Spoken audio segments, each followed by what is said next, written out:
Growing up, I could never close a book in the middle of a chapter. You know, before I even started, I would turn the pages to see how long it was, because if I didn't have enough time, I wouldn't even start.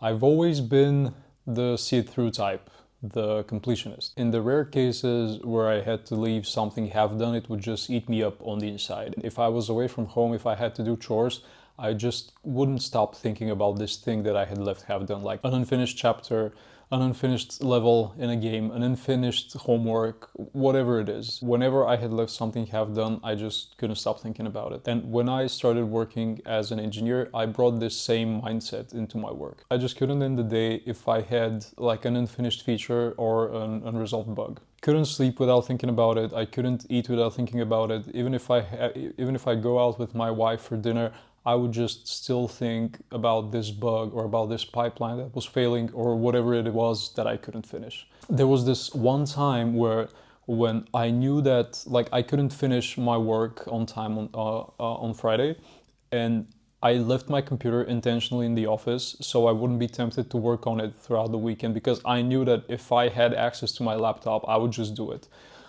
And then it kept bothering me so much that on Saturday morning I went to the office, I wrapped up my work, and then I continued with my weekend plans after that. I've only ever been asked to do crunch time at work a few times in my career, but I've done it numerous times on my own volition. Just at some point I would like start getting anxiety if I like hit a bug at 4 p.m. in the afternoon, because I knew that I would probably be staying up until 10 in the office that day. There was this one time when we were building an internal company library to work with native ES modules, and this has taken so much personal time out of my life that I don't even want to talk about it. And at some point I started feeling like Sisyphus from the Greek myths, the guy who is cursed to push a rock up the mountain, and every day like the rock finds its way on the bottom of the mountain, and he has to do it again. And this is how I felt with software, because you know there is never an end to this. Like every bug you spend a weekend to resolve, there's another one waiting for you.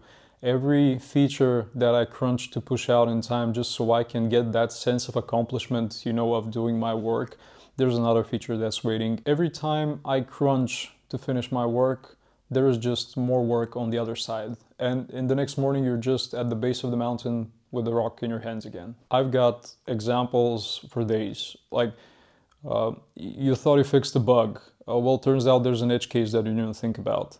You thought you fixed your pipeline. Well, there's another security vulnerability that you have to take care of the next day. You spent your own time to write a feature. Well, the client changed their mind, so they won't be needing this. Any sense of completion you get when you're building software is ephemeral.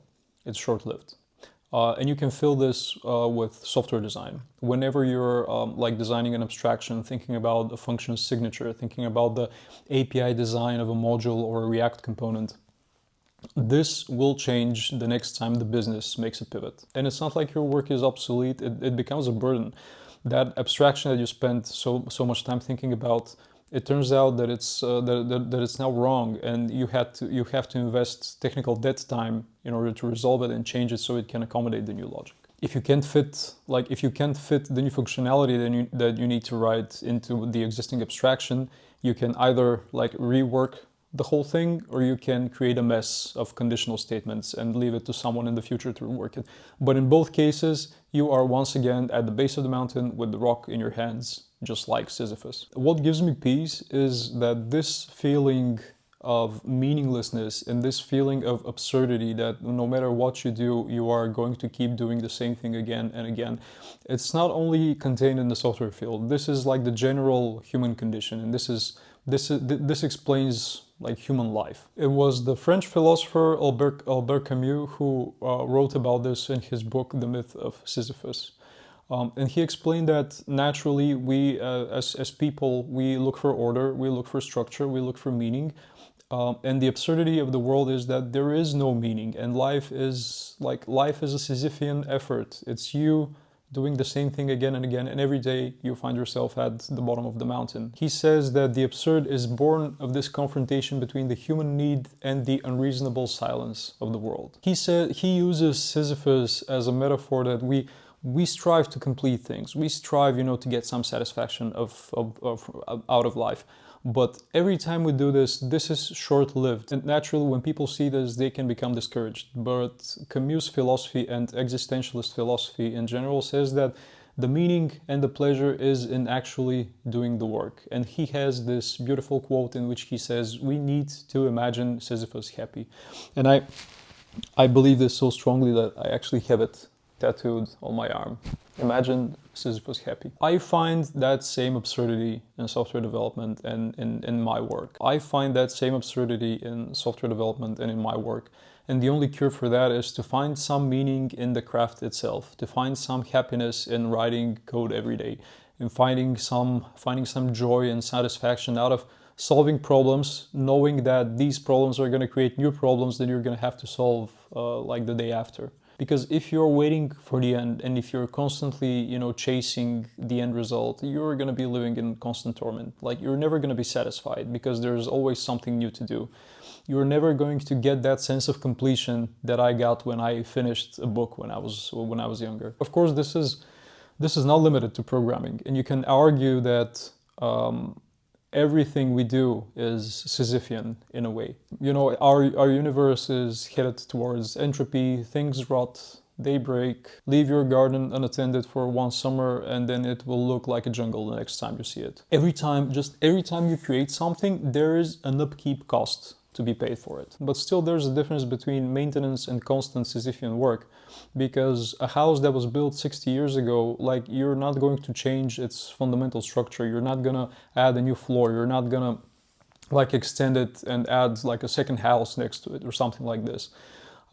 You will have to attend to it. You have to maintain it. You have to clean it. You have to make sure that it's you check its roof, that it's not leaking.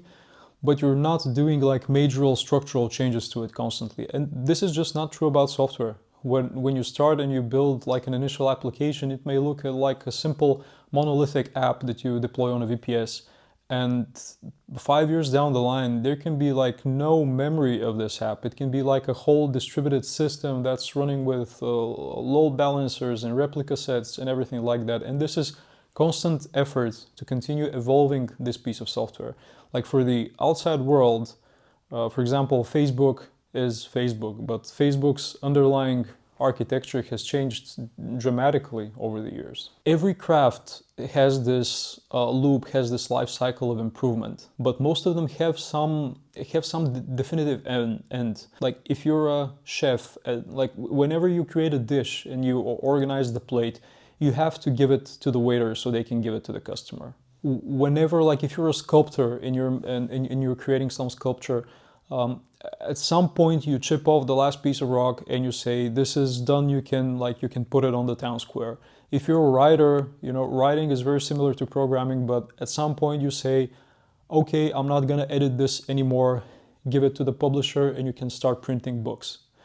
But with software, it's never done. There is no point. I mean, I guess you can say that about software in the past, where at some point you had to burn it on a CD and you had to give it to people. But nowadays, even games, the CD that you get in a game is just an activation code. And then it starts downloading a bunch of patches and stuff.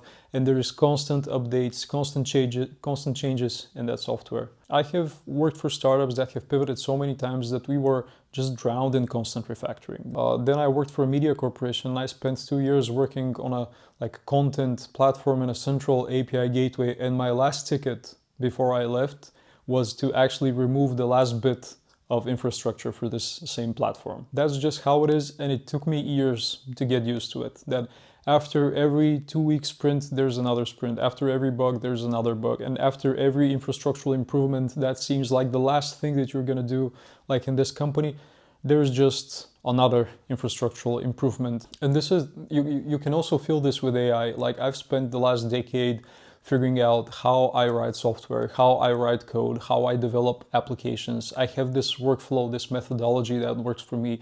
I know how I like to approach solving problems. And nowadays with AI, this whole thing is changing, it's upside down. Like I can now prototype multiple times faster. I can now research multiple times faster.